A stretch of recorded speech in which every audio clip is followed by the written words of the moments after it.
Hermetic philosophy. Ladies and gentlemen, sisters and brothers, on this day we will refer to the Hermetic philosophy. Ancient Egypt was the birthplace of the esoteric wisdom of the ages. Until ancient Egypt came the neophytes eager to find the esoteric doctrine in all its purity. There was the Grand Lodge with all its masters and adepts. But among all the masters had one, to which all recognized as a master of masters, and was honored with the name of Hermes Trismegistus, meaning, thrice great. He was and is the great sun central of esotericism. He came to sow the seed of the truth, and of the wisdom in the human gender. Hermes is the original source from where comes the philosophical doctrine known as Hermeticism. Initially this science was taught only from lip to ear through many generations, and only communicated to the ears fit to receive it, assimilate it, and practice it.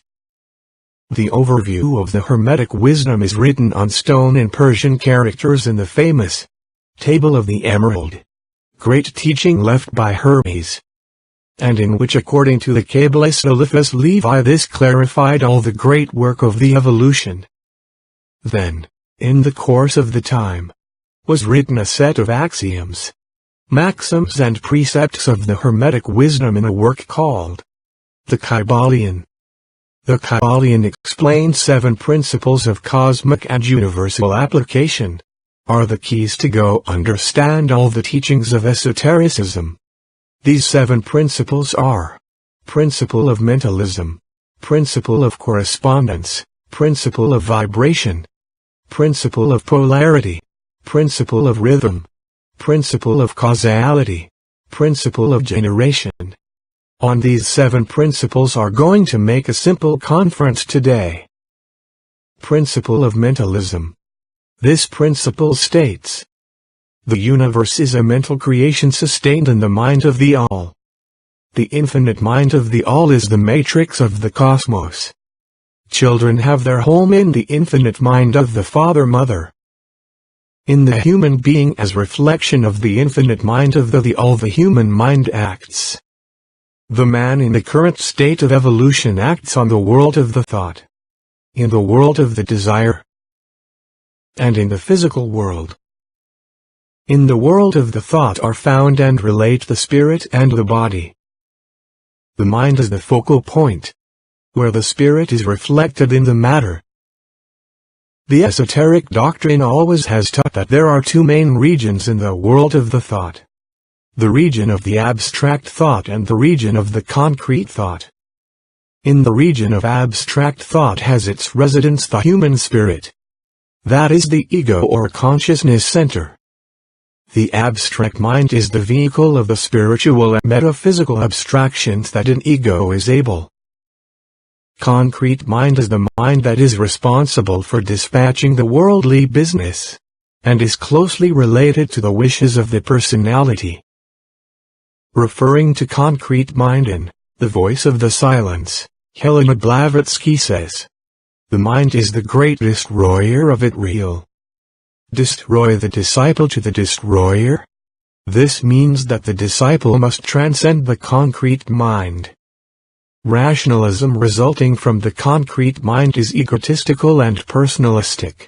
By excellence is materializing. And is by this that if we wish to progress spiritually, we must learn to direct our mind, seeking rather to cultivate and use our abstract mind. To do this, for example, could read and meditate the philosophy of Schopenhauer, the spiritualist philosophy taught by the heralds of the Rosicrucian knowledge, Max Heindel, Krumheller, Franz Hartmann and many more.